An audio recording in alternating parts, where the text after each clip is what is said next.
औज़ुबिल्लाहिमिनश्शैतानिर्रजीम बिस्मिल्लाहिर्रहमानिर्रहीम। मोहतरम ख़वातीन व हज़रात, डॉक्टर आसिफ इजहार आपके साथ मेडिकल के हवाले से नॉलेज हम प्रोवाइड कर रहे हैं इस चैनल के ज़रिए आपको। तो उम्मीद करता हूँ कि ये वीडियोज़ आपको पसंद आ रही होंगी और ये वीडियो जो है ज़्यादा से ज़्यादा लोगों के साथ शेयर करें, इसको लाइक करें, चैनल को सब्सक्राइब करें। आज मैं आपसे एक बहुत अहम बीमारी के हवाले से बात करने लगा हूँ।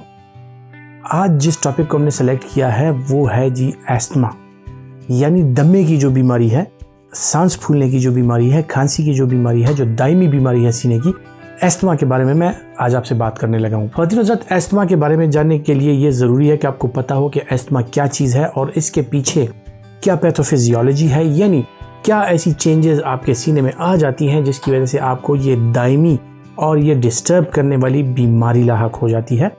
ये बीमारी जो है ख़वातीन हज़रात, सांस की जो नलियाँ हैं या सांस की जो छोटी शरियानें हैं जिनसे हवा गुजर के आपके फेफड़ों तक जाती है, सो सांस की जो छोटी शरियानें, छोटी नलियाँ हैं, ये उसकी बीमारी होती है।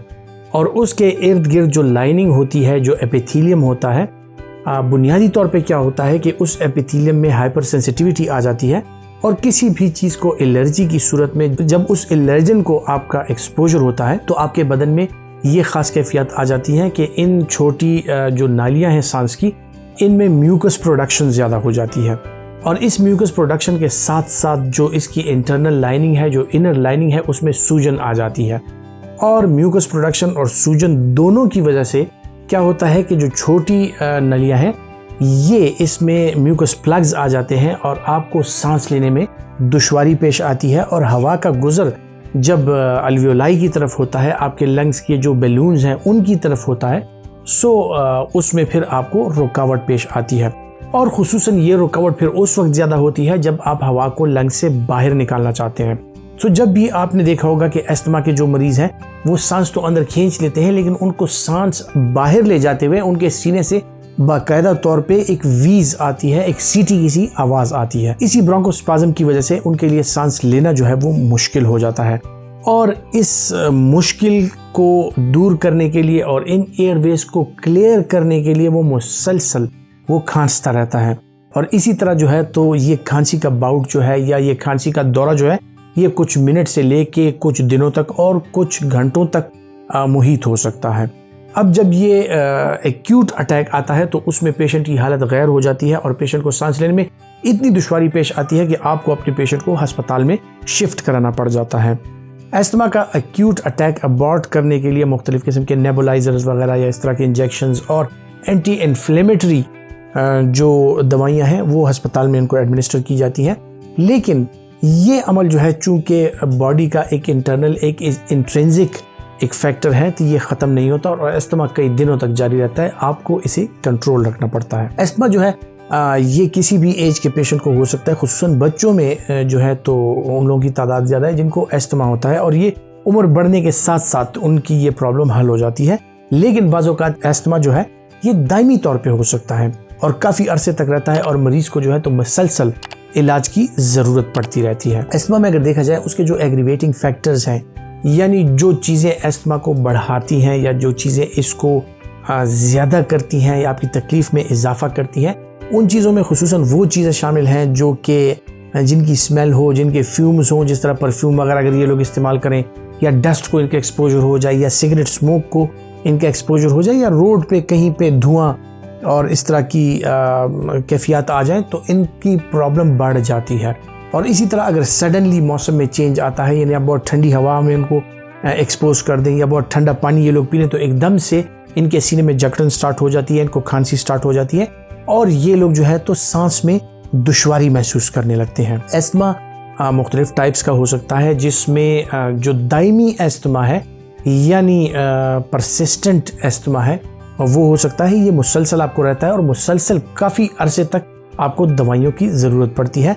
माइल्ड सीजनल एस्थमा भी हो सकता है, जिसमें जब मौसम चेंज हो रहा हो, जब सर्दी आ रही हो या बाहर में जब पोलन का सीज़न हो, तो इस दौरान में माइल्ड एस्थमा के या माइल्ड सीजनल एस्थमा के जो मरीज़ हैं उनकी तबीयत ख़राब हो जाती है और जब ये सीज़न गुजरता है, उनका जो एलर्जन है वो जब हवा से ख़त्म हो जाता है तो उनका एस्थमा जो है वो ख़ुद ब खुद ठीक हो जाता है। कुछ लोग ऐसे होते हैं जिन्हें वर्क एनवायरनमेंट में, यानी जो किसान वगैरह होते हैं वो जब अपने खेतों में काम करते हैं वहाँ पे डस्ट वगैरह हो, उसके साथ हो सकता है। या जो लोग मुख्तलिफ किस्म के केमिकल्स के कारखानों में काम कर रहे होते हैं जहाँ पे फ्यूम्स और डस्ट और केमिकल्स के स्मेल्स होते हैं, सो इन लोगों को वहाँ पे सांस लेने में दुश्वारी पेश आ सकती है।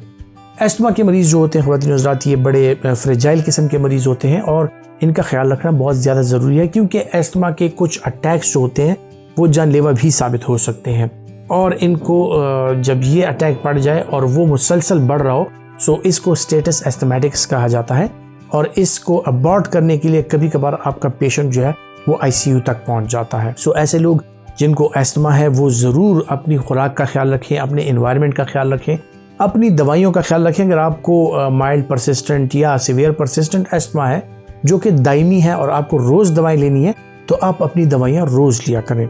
दवाइयों के साथ साथ इन लोगों को क्या ख्याल रखना है कि इनका जो इन्वायरमेंट है, इनके कमरों में जो है तो पर्दे ना हो, कारपेट वगैरह ना हो, क्योंकि वो डस्ट इंट्रैप करती हैं और वही डस्ट जो है फिर इन लोगों की प्रॉब्लम्स को बढ़ाती हैं। खुसूसन जिस घर में एस्थमा से रिलेटेड बच्चे मौजूद हों या किसी बड़े को अगर ये प्रॉब्लम हो, तो वो इन चीज़ों का ख्याल रखिए। परफ्यूम्स वगैरह का इस्तेमाल जो है इन लोगों के सामने या इन लोगों की मौजूदगी में नहीं करना चाहिए, क्योंकि इन लोगों को उससे प्रॉब्लम हो सकती है।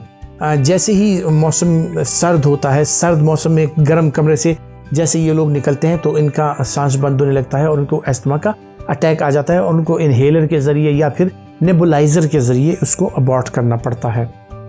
सो ये चीज़ें जो है इनका अगर आप ख्याल रखेंगे, इन फैक्टर्स का अगर आप ख्याल रखेंगे, अगर आपको माइल्ड एस्थमा है तो आप उन चीज़ों का ख्याल रखें, उन चीज़ों से अपने आप को बचाएं जो कि आपके डिज़ीज़ में सिविरिटी लाती है और आपके डिज़ीज़ को एग्रीवेट करती हैं।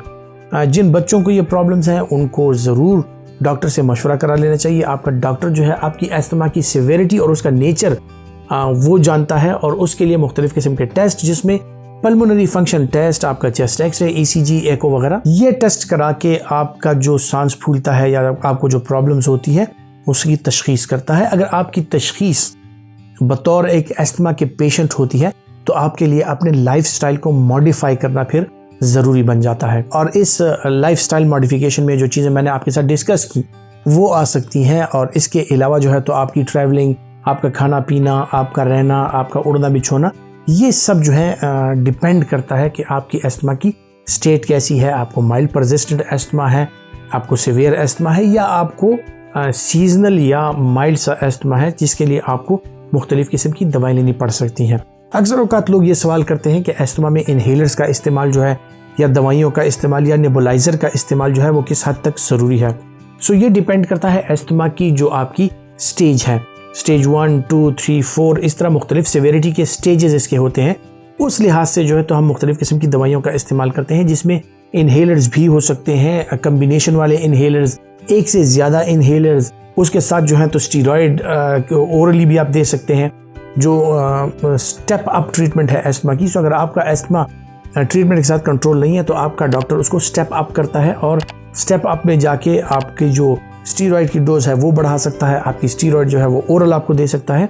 सो ये मुख्तलिफ किस्म के मैनेजमेंट प्लान्स होते हैं जो आपका डॉक्टर बेहतर समझता है। लेकिन एस्थमा के जो पेशेंट्स हैं उनसे मेरी ये दरख्वास्त है कि आप अपना ख्याल ज़रूर रखें, मास्क वगैरह का इस्तेमाल किया करें, गर्म धुएँ और इस तरह की ठंडी एनवायरनमेंट से अपने आप को बचाएं। और जो चीज़ें आपके डिजीज़ को एग्रीवेट करती हैं उनका ख्याल रखिए, उनसे अपने आप को बचाएं ताकि आप भी एक अच्छी और सेहतमंद ज़िंदगी गुजारें। उम्मीद करता हूं कि वीडियो आपको पसंद आई होगी। अगर पसंद आई है तो इसको लाइक ज़रूर कीजिएगा और शेयर करके और दोस्तों को भी मौका दें कि उनको भी ये मालूमात फराहम होती रहें। अपना बहुत सा ख्याल रखिएगा। अल्लाह हाफिज़।